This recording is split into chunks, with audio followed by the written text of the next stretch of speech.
This is Eddie Hearn, Matchroom Boxing. You're watching Sporting Icons. You don't need to be anywhere else. Alright everyone, he's back. The legend that is Barry Hearn. How are you? I'm good. I'm self-isolated along with everyone else. Bit bored, nothing on television. Yeah. If I see one more version of Tipping Point, Pointless Celebrities, Countdown, I'm going to go crazy. Is this like your first real break since, what, 2002, is it? Something like that? In my life. Yeah? I don't think, obviously I've never come across a time when I've had so much time to think or do whatever I want to do. I've probably realised that I'm not, I've worked my whole life. I don't know anything else. I don't want to know anything else. I love a spreadsheet on the way to a spreadsheet. I love getting results and updating my rankings and being sad.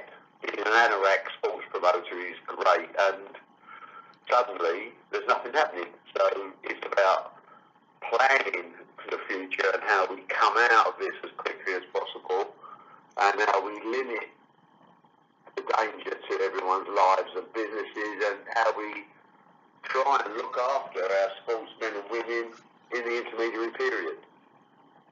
Yeah.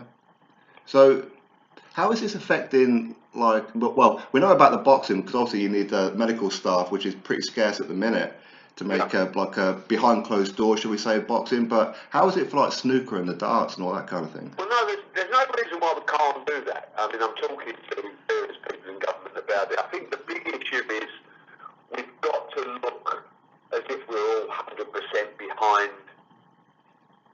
the government and the country in this fight against this virus. Right. So whereas technically sportsmen and women are self-employed people, there's nothing against the rules say they can't go and earn their living, travel to work. That does, I believe, ticks boxes, because there's a hell of a lot of people still going to work who are self-employed. People like darts players and snooker players can't work at home, really. I mean, you could do something virtual, but it's not the same. So it's in my mind to begin behind closed doors events as soon as possible. But in talking to various people in government, it's yes, the country needs entertainment. We need things on TV because it's dire. We need to be lifted and sport can live. But at the same time, in a funny sort of way, we've got to look as if we're doing our bit. That sounds a bit negative, but you know what I'm saying? Whilst we're all sort of paying the price, I think sport needs to pay its price as well.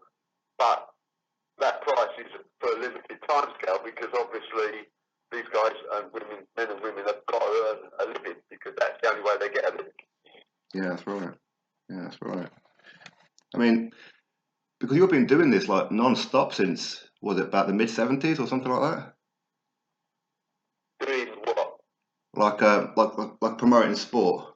Yeah. I started in sort of 75, I think, was my first event. So it's been, it's coming up to not that far off 50 years. Christ, that'll be a party, won't it? Matchroom as a company has been going since 1982. We started then, but I started in about 75 doing a few snooker events. So it's been my whole life, and suddenly I'm sitting here talking to you. Yeah. I mean, that's a real big plus for me, I'm sure, but it's not the same as the work I've been 7 days a week for the last 40 years doing, because it's frustrating. But there's a big. I mean, it's very easy to say, and it's true. There's a bigger picture out there, isn't it? I mean, people are dying, so no, that's right. Sport is there to entertain and to reward, but probably at the appropriate time. No, that's right. So how are you keeping yourself busy then? You mentioned about fishing. It's amazing, because I am sort of quite, I take the piss out of myself and call myself a sack person, but I'm not really, but I am a regulated person. You can't take the chartered accountant out of a chartered accountant. I am organised, I am logistical, I am functional, and I'm efficient. That's what I set out to be. And that's my normal life, get up early, work 10, 11 hours, go home, have a break, do some more work. You can get used to that easily over a number of years. And bear in mind, I've got, or I had this year, 650 sports event days to organise. So logistically, that's a hell of a lot on your plate. I mean, Matchroom Sport is, you know, it's a big company. No getting away from it. We're not the shop on the corner. You know, we're more like Tesco. So suddenly to come from that and into this new area, I thought it might be difficult, but actually I'm just as regulated in a funny way. You know, I live, my wife breeds racehorses, so suddenly I'm taking some horses out in the morning first thing. I mean, I'm 72, these are big old lumps, you know, so it's quite fun sometimes. And then I'm saying, right, well, I've got a little office next to my house here, and I'll do a couple of hours in there, and then I'll walk the dog. Yeah. And then I'll go down to my little fishing cabin by my lake, and I'll fish for 2 or 3 hours. But while I'm fishing, I'm making notes, I'm writing about, you know, different events. I'm actually in touch with all my key people globally so that we can talk about what you're doing. You know, if you're working from home, tell me what you're doing. So it's bizarre, but then I'll come back and then I'll go in the gym for an hour, hour and a half, and then I'll eat, and then I'll watch some shit television, make a few more notes, listen to some Tom Paxton music on my hi-fi system, and go to bed about 10:30, 11 o'clock, happy and sleep like a baby. Yeah. That sounds nice though, you know, just sitting there fishing. Yeah, well, relaxing. Fishing has been a big part of my life because although everything is frenetic and rushing around and aggravation and things like that, when I go fishing, that's the only time that I really turn off. And for that reason, I think it's made the sport has made a major impact on my life. So I'm capable. I don't even care if I don't catch anything. I like sitting there, you know, I contemplate, I think of things. Yeah. I think there are times, even in this virus world, where we have to sit back and say, you know what, life is quite good for a lot of people these days, and sometimes we take it for granted. Yeah. And when you sit back in the isolation of today's world, you realise what you take for granted. And hopefully when we come to it, people will be a bit more appreciative, but we're lucky people generally.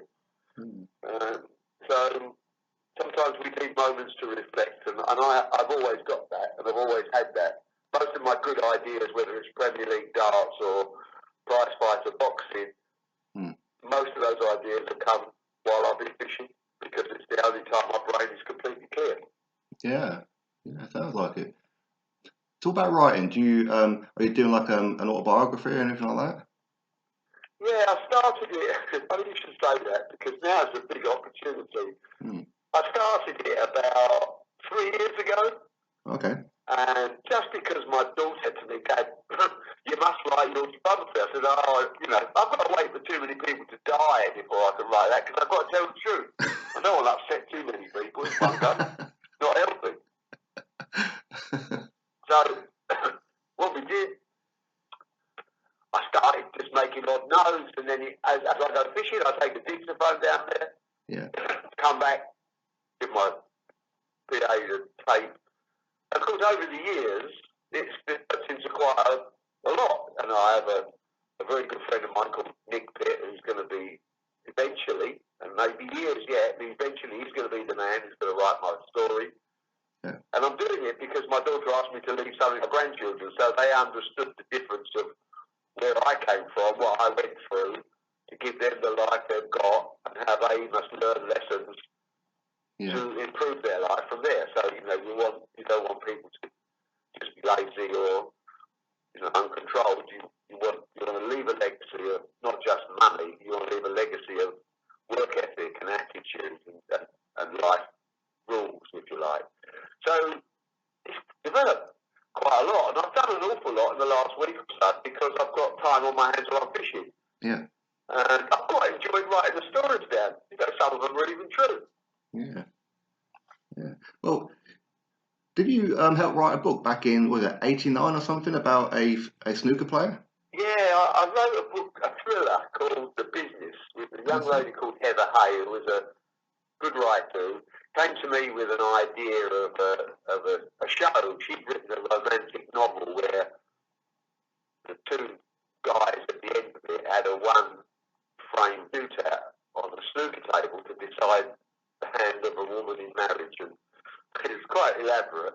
Yeah. But they played for this wonderful necklace to give as a present to their chosen love, Yeah. sort of Edwardian times.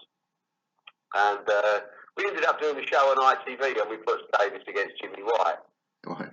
They played for this necklace, which Steve won 2-1, Okay. and he gave it to his then wife. So it was quite nice. And this lady said, if you ever think of anything, you know. And I said, you know, I've always wanted to write. I've always wanted to write a thriller. Mm-hmm. And obviously, you know, it's a close to home thriller. It's a thriller about a snooker manager. Yeah. Who's obviously the hero because it's about me. Of course. And she did all the hard work, and I did the ideas, and it did quite well. It was called The Business. It was published years and years ago, but Yeah. I don't know whether it's available now. But probably there's a Yeah, it still is on Amazon. copy somewhere. But it was a fun thing to do, and I wrote it thinking this is going to make a great movie one day, and it was a little bit. Wasn't really so snatch, that sort of, you know, lock, stock and smoking barrels thing. It was. Yeah. It had a lot of violence in it, and it had a bit of a storyline built around snooker and, you know, sex, drugs and rock and roll, usual sort of stuff. Good fun though. Yeah. Well, it is actually still available on Amazon. I noticed it last night. Oh, it must be about a penny each. But it will make a great movie. It will make a great movie one day. But Oh, there you go. no, I think it's nice to tick little boxes like that. You know, Yeah. I'm quite enjoying the structure of putting together a sizable autobiography, which I don't know when it will be finished. Maybe a year, maybe 3 years. But there's a lot. You know, as you sit down quietly and you realise I'm 72 in June. There's a lot of stories, you know, and you start thinking, I remember that. And all I can most of the stories I remember is just laughing, you know, having fun. And Yeah. I think that's the greatest tribute. You know, people talk about making money, which is, of course, great, and living a life is great. But having fun, and I look back over my 40, 50 years in the industry, and all I think about is laughter and smiling, which is perhaps the greatest compliment of my life completely, I think. And how much fun did you have doing that snooker loopy? Yeah, well, again, it was just one of those crazy ideas. You know, we were sitting there, top of the world. We think we're important. Of course, we're not really. None of us are. But we thought, snooker was flying, and you think, what else can we do? You know, let's not be complacent. Let's not sit still. You know, what can we do? And I just phoned Chaz and Dave, who I knew vaguely. Once I knew him well, but he was unfortunately passed a little while ago, and he was a lovely, lovely man. And I just phoned him and said, I need a record. And he said, what about? I said, about snooker. And he went, well, what's... And I just said, look, I manage these guys, and I gave him a few, characteristics of each player. Yeah. Steve Davis is boring, Tony Mio cries, Terry Griffiths combs his hair, all that sort of. Yeah.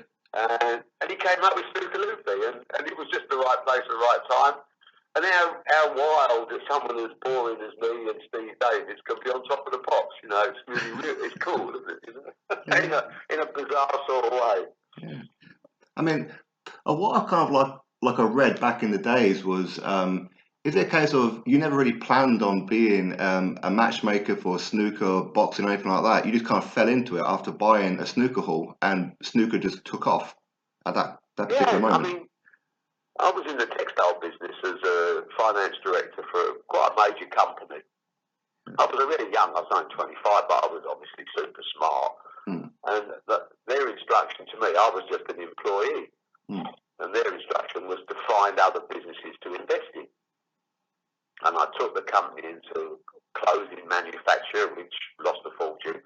Took them into property, managed to get that completely wrong, lost a fortune. And then I found a chain of snooker halls, and I bought them on behalf of the company because I like the asset value, the fact that, yeah, the business didn't make any money at that stage. This is sort of 73, 74, but the sites were in prime sites in town centres largely, you know, and I thought, well, if it all goes tits up, the property's worth more money than I'll pay for it, the company anyway.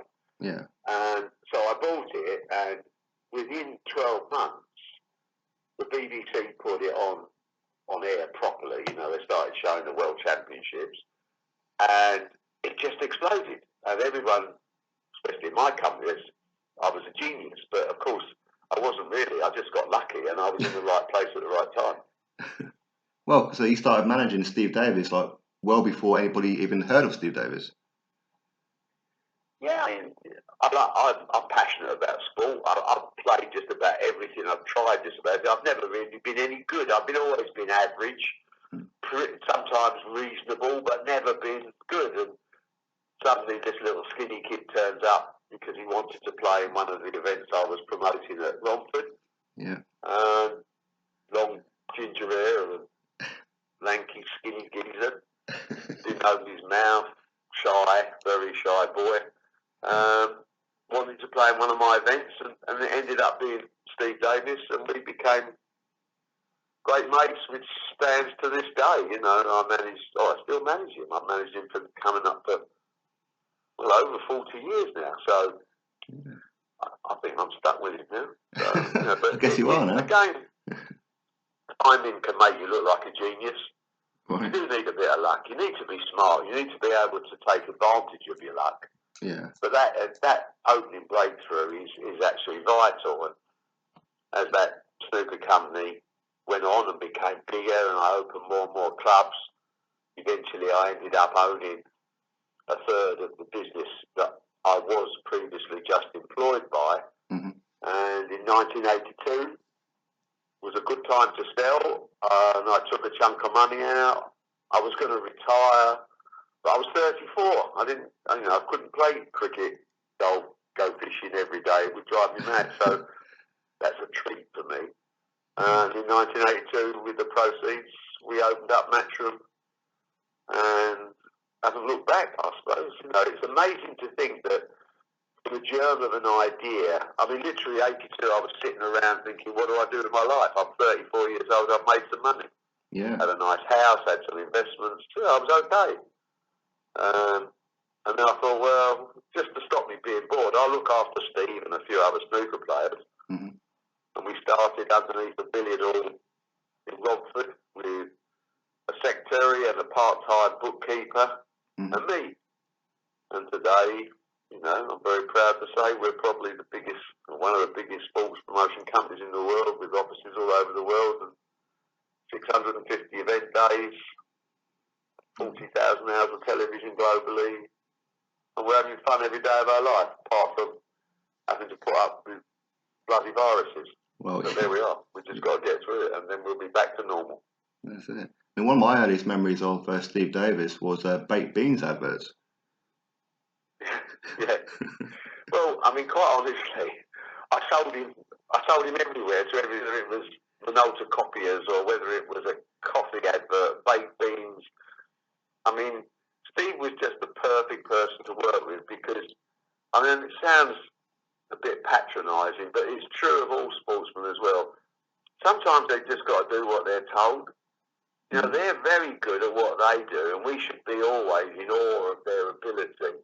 But there are times when commercial reality kicks in, and sport, whilst it's wonderful entertainment for everybody, and it must be fabulous to be great at something, it is a money business. And, you know, if you've got a special ability or you've dedicated your life to something, you have every right to be well paid, but you need to listen to people that know what they're doing and will steer you in the right direction. And I think I did that with Steve in the early days, and obviously he did a lot of things just for money, because I said, go and do it. Look, we are working class blokes and someone wants to pay us a shed load.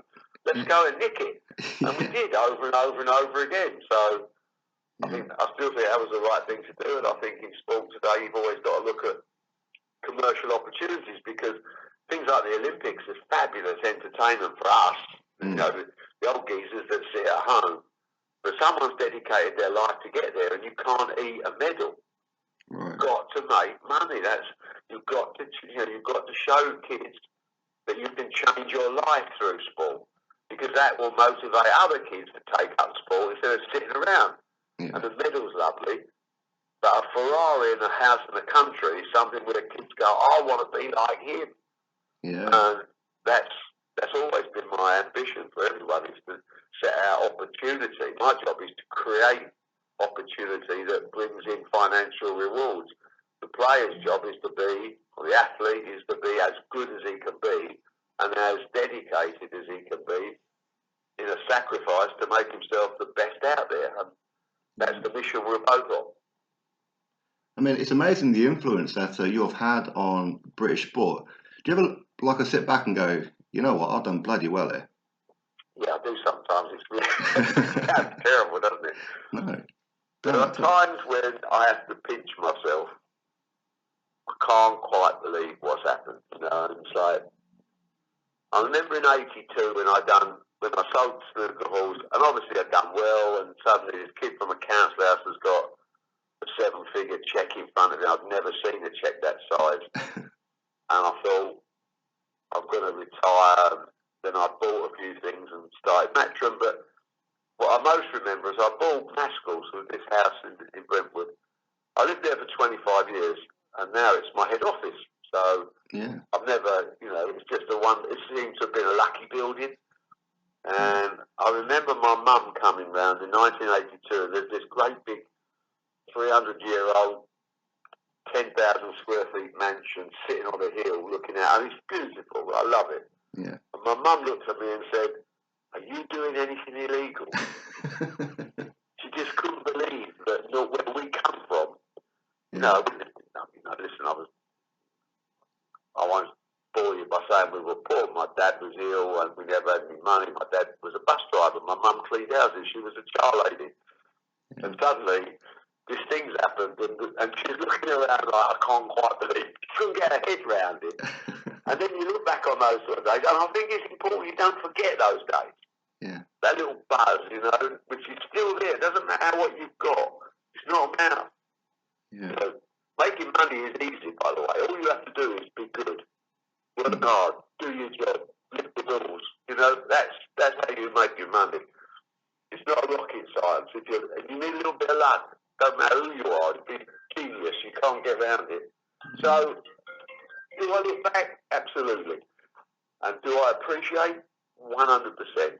I look in the mirror every day and thank God for the life I've had. And please God, it goes on a little bit longer. But if it doesn't make any difference. I've had a great time. And when I look at sports like darts and think, Christ, where we've come on darts, where we've come from a game in a pub that people used to take the piss out, or a foul dart player, a pint of beer and a fag. And now it's working man's golf. People are making millions of pounds, and ordinary kids are getting their chance to come out of the environment that I came out of. Yeah. But they're good at darts. Yeah. And there's all of a sudden it's a classless sport. It's exploding. It's doing massive numbers. And even snooker, as well. I mean, obviously we had the big times in the 80s, but then it sort of died a bit in the 90s and the 2000s. And now we're back right up there, spreading the gospel of snooker around the world, rewarding people, creating events, making money. Everybody makes money. As Rockefeller once said, there's never been a bad deal where everyone ends up with a bit of bread in their mouth. And that's the principle we're running under. So do I look back with satisfaction? Bloody right. Do I look forward with anticipation? Absolutely. I don't believe I've even started. Your working class mentality seems to have been, I'm presuming, instilled into, say, Eddie, for example. Yeah. Because he can speak to all my directors the common guy. The other day, a few months ago now, and said, in difficult markets or good markets, we have to think from the street. The most important thing is to think poor. The day you look at what you've got in the bank is the day you go backwards. So I want you to think street. And I looked at my directors, and they're really great guys. I'm like, you've got 0% street in you. You've got 50% street in you. You've got 80%. Eddie's got 100% streak. Eddie, I mean, again, I'm not sure if I believe in reincarnation, but I would like to come back as Eddie. He's got all the bits of me that were good, and he's added other bits as well. He's a great operator, and I'm taking the credit that he's been trained by the best. But like all geniuses, he's taken it to another level. Yeah. So, but the backbone of that philosophy is street mentality, making sure you get value for money, making sure you give value for money, understanding everyone's got to do well out of every deal. Don't be flash with your money. Be secure. Rainy day. We started a rainy day fund at Matchroom years and years ago because I was always concerned about going back to where I came from, and I didn't want to go back. So I thought, right, financially, we're going to be prudent. Right. It's a bit of a throwback to the Victorian days of laissez-faire, self-help. And some people just ignore that now. A lot of people just live for today. They spend, they're flash, they go out, they want to. Yeah, it's okay, but let's have something to fall on. Well, it's not a rainy day fund now because it's bloody pouring. And we're in a great position. And as far as none of my staff, they don't have to worry about their jobs. We've got reserves. We have a rainy day fund. Yeah. And we're not frightened to spend that because that's what rainy day funds are for. And that will be extended to our players. We've already started a scheme with the snooker players where we're going to send them all a cheque, and anyone who gets into financial difficulties, they can come to us and we'll work out something where we can help. Yeah. We'll extend that to dart players soon as well, depending on how long this crisis goes on for. But we're in a position with our working class roots to remember where we come from, and we've put something away for a rainy day. Actually, if you go to Company's House, it's quite a lot of rainy day money. But you can't have enough security in life. We don't just live for today, we plan for tomorrow. Yeah, of course. And it hasn't always been easy though, is it? Because I know a lot of people look at, say, like Eddie, for example, and they go, he's had it easy, this, that, and the other. But Matchroom hasn't always been. No. In the late 80s, when the recession was really at its peak, I think we got close to going under. I owed billions of pounds. I'd seen the business in America. We're doing a textile business. I'd seen cable, sports cable like ESPN in America, and I just felt, this is going to come over to us. So get yourself into position. Let's get ready. There weren't enough events happening, so let's create some events waiting for this satellite and cable explosion. And I was probably a couple of years too early, and so '88 was really tough time. Coupled with a global recession, it was bad. I had 2 bad years, '88 to '90, I think. But since 1990, I don't think I've had 1 year where my profits have gone down since 1990. So that's 30 years of escalating profits. But we've never been the type of company that speculate to get rich quick. We build foundations on businesses. We build foundations on sports, because if you build a house and the foundation's shit, the house falls down. Right. And a lot of people just live for today. Yeah. I live to build a legacy. I live to build sustainability. So basics are always right. And it takes a little bit, it takes longer than most people take.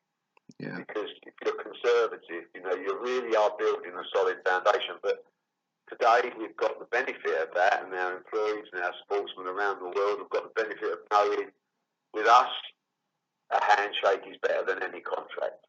With us, you can go to sleep knowing you're definitely getting paid. Yeah. We are fair. We're fair people. We're not easy. We want it to be fair on both sides. But I think we've got a principle of life which is a little bit higher than most. I get the impression that integrity is very, very high for you. I mean, one example would be the Hong Kong incident with like Herbie Hyde and Steve Collins and that, where you pulled the guys out because they weren't getting paid. Like everything else, people talk about the type of people you are. When you've got nothing, to risk money is easy because you've got nothing to lose. Yeah. When you've got money, to risk, you become a little more risk averse. Mm. When you're young and struggling and coming up, no one's an angel. Mm-hmm. You probably do a few things that you probably wouldn't do if you didn't have to, because you're trying to put bread on the table for your family, or you're trying to create something. Yeah. And integrity and honesty, openness, these are values that actually develop during the time you're on this earth. Mm. They don't. No one's born like that, because circumstance obviously dictates. If you were a starving man in the desert, you'd cut your arm off for a sandwich. Yeah. But if you had 20 sandwiches, Yeah. you'd probably pay someone to eat the last 16. So if you understand, it's a development of human nature. So as we became bigger, as we became more successful, we also became better people, I think. Yeah. And we had an integrity level already of honesty. I think working class honesty is always important. Mm-hmm. Telling people the truth to their face, not behind their back. Mm-hmm. Not being frightened to stand up for your cause, but being frightened to take a beating. Mm-hmm. But being honest with yourself starts there, and then you develop that principle of being honest with other people, and then you can afford to be a proper player in life. You can afford to have total integrity, and reputation is something that is not demanded. Reputation is earned over a period of time. In the same way as a person or a company, after a while, people know in our industry that I'm 100% straight. Yeah. I can afford to be 100% straight as well, so that's never going to be in doubt. And that's something that, I think, hopefully, the idea of my handshake is better than a contract, that you can go to the bank and say, Barry Hearn said this was going to happen. It's something I think I've passed on to Eddie more than anything else as his greatest asset. The asset to be truthful. And how much is competition important? Do you need other companies to keep you on your toes? Yeah, well, people always say the right thing when they get that question. They say, competition is great for business because it keeps them.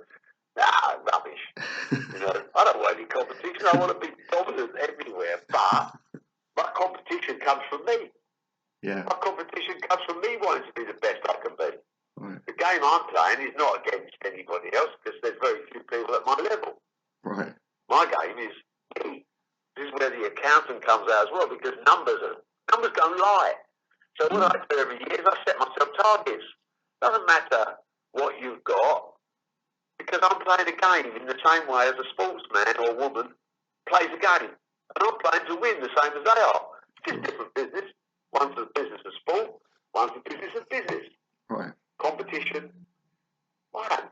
I wouldn't spend a nanosecond of my life worrying about anyone else from a competitive point of view. Why? Oh, I yeah. think I'm the best out there. And if I'm not, I'll find out because the numbers don't lie.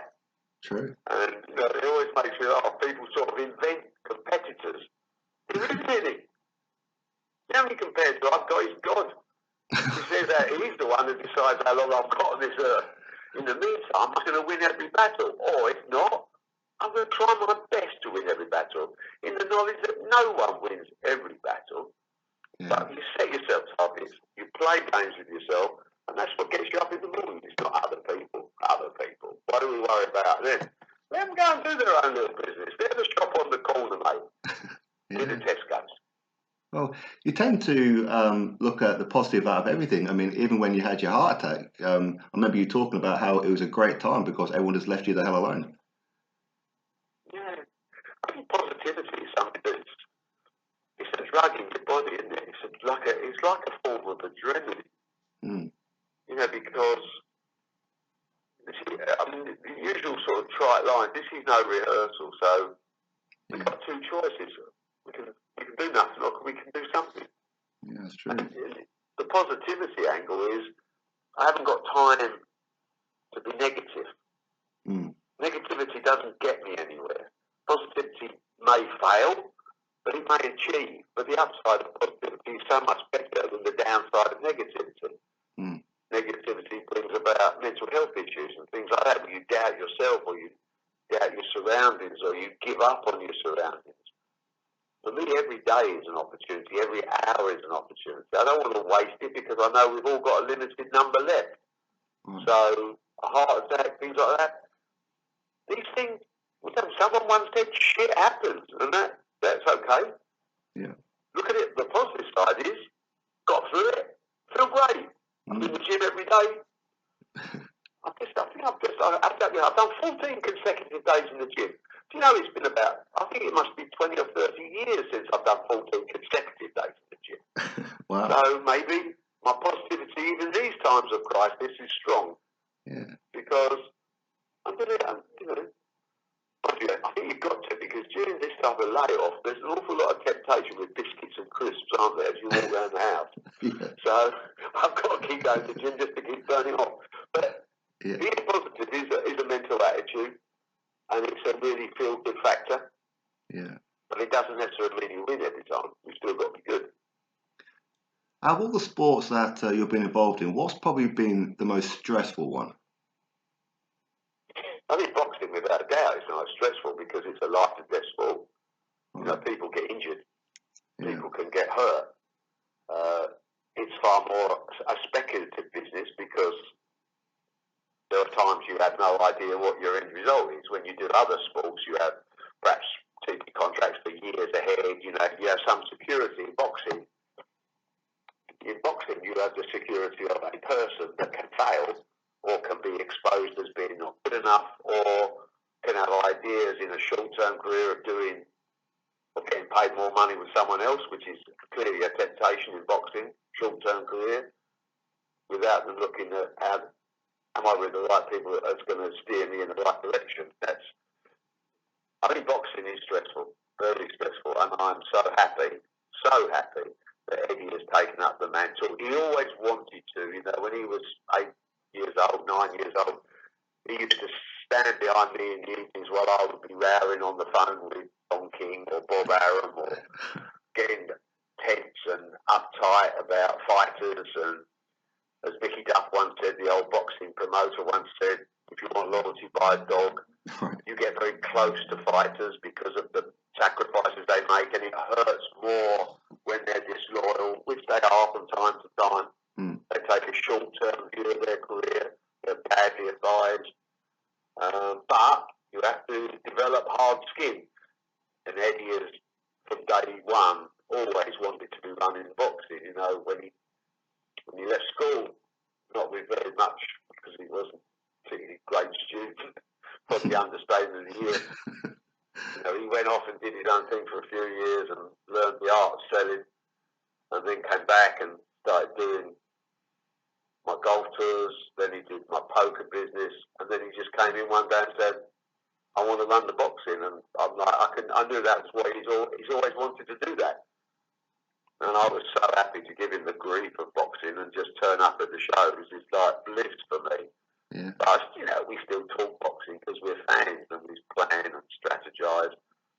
But I'm very fortunate to have a son who can take that off me, because without doubt, boxing is the most difficult of all the sports. Yeah, I mean, you sound very proud of what it is that he's done, considering it's a very short period of time that he's done this in as well, isn't he? Well, he's 40 now, so he's a man. He's a good man. I think he's an honest man. He's 100% every day, every minute. I can't ask for more than that. He won't win every battle. Yeah. He'll win more than he loses because he's a great operator. Yeah. But I think he'll leave his mark in a positive way on people's lives, and that's a big plus. And he's a good family man. As I said, I can't fault the kid. If I came back, I want to come back as Eddie Hearn, And people take the piss about, oh, well, he's had it easy. He hasn't had it easy. He had work for me.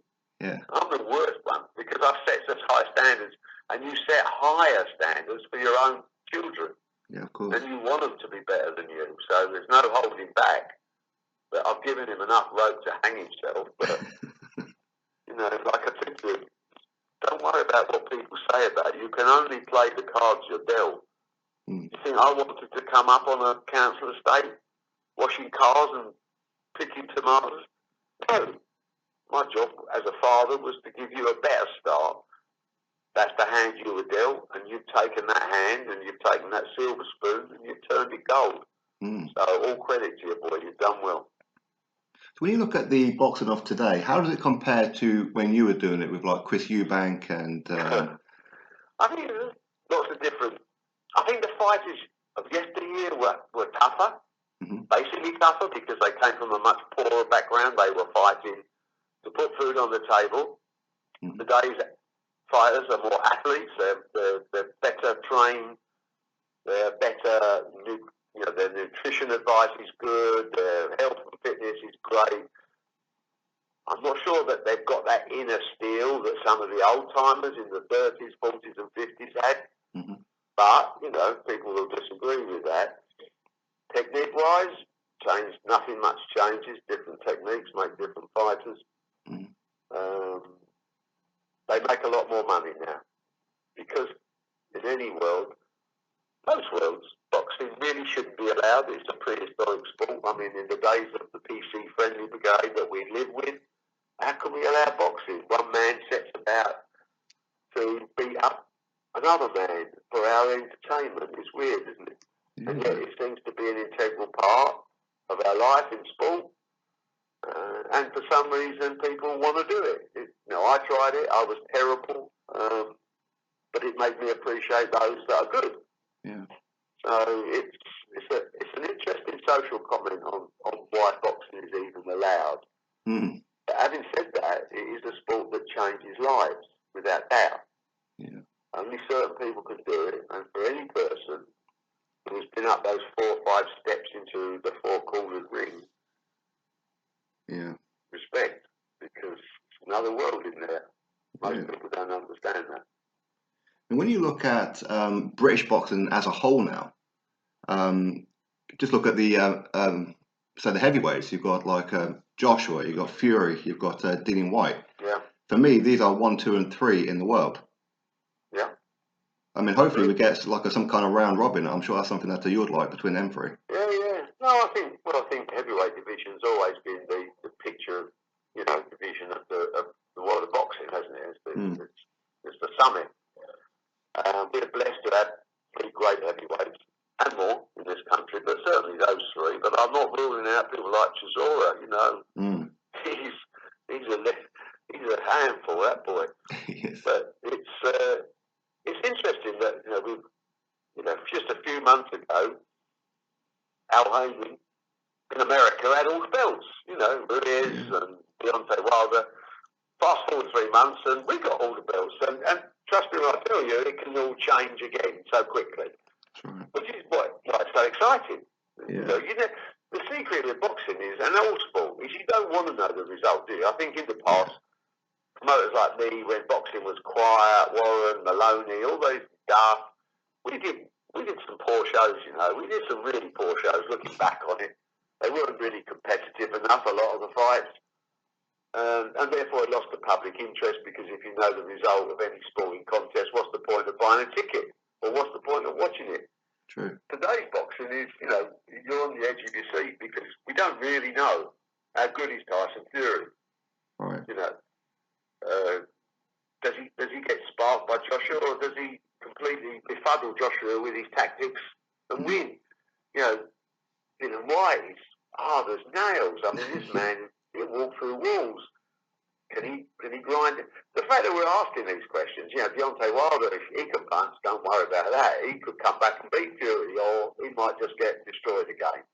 Andy Ruiz can still fight. Alexander Usyk is going to be a real handful. Wow, you've just rattled off half a dozen names that take me back to the Hardy days, or the Foreman Fraser, or even going back to the welterweights and the light middleweights. When you're looking at Sugar Ray Leonard, Duran Zahan, Duran, Hagler, Hearns. This is what gets people interested in sport. And we've got the same thing. So, listen, don't criticise it. Let's enjoy it. It won't all happen when you want it to happen. It'll happen when it's right to happen. And that right is generally the commercial right. When is the money right? Because these guys are going in and putting themselves on the line, health-wise, every time they fight. They deserve to get what they can. And with the current system of pay-per-view models and subscription-based companies like DAZN that are making pushes all over the world. It's a good time to be a boxer. There's plenty of money out there, and it can change lives. Yeah, I mean, as far as I think that with today's boxing, especially UK, there's only one criticism, but at the same time, it's a compliment to Eddie, which is that we're so used to being spoiled with great cards from like top to bottom. If there's an average one, we go boo. I know. Yeah, but we all get used to what we all establish the norm, don't we? Yeah. And Eddie's raised the bar in terms of great shows, and therefore, you will every now and again you'll have one that stinks, because that's what happens. Mm. And everyone will go, oh, but that's all right. Listen, the most important thing is the repetition. We need a number of shows, So you do need a Sky in the UK and and a BT in the UK. So basically, fighters, and this is one of the sadnesses about this virus, is fighters don't get paid if they don't fight. So what are they doing for a job? So we've got to try and help where we can. We're in a blessed state. The boxing is right up there, and it's been put up there, not by the old lot, because we were old-fashioned, and we actually probably were part of the demise of boxing. Took our eye off the ball, forgot the rules, give people value, got to give people value. Anyway, Eddie's taken over, and globally now he's making some big movements of making boxing much more acceptable to a wider audience. And involving people like YouTubers in and things like that just brings in a new audience that we'd all overlooked. UFC didn't overlook the new audience, which is why they created such a monster business from the demise of boxing, basically. And that's because the incumbents, the people that are in charge, did a shit job. Nothing else. And UFC recognised an opportunity. So today, hopefully, Eddie has recognised an opportunity because everyone else is doing a shit job, which is fine. So that leaves him as a market leader. Now it's up to him. Show us how good you are. Exactly. Do you still have like ideas for like other sports? Is there like a Matchroom Sport Formula One, or bring back British wrestling, or anything like that? We have Matchroom Multisport, which handles all the small. Well, I say the smaller stuff without being disrespectful. It does some great snooker with Champion of Champions. Virtually owns the world of 9-ball pool with the Moscone Cup, the World Championships, the World Cup. Does everything from ping pong to 10-pin bowling to fishing. And that department is constantly looking at new sporting ideas. So the last one they came in was netball and basketball. And the basketball done okay, the netball's done super well, and we're looking at doing more netball. We're constantly evaluating new ideas, but to do them, we're not going to do a sport. One, we never do a sport just to make money, because we don't have the time. We have to have the passion. If we don't have the passion, we don't touch a sport, because it just doesn't fit into the Matchroom ideology. So number two is, we only want to do a sport where we can add some value to that sport. So we make, we can actually, we need to feel as if we're taking something to another level to motivate us.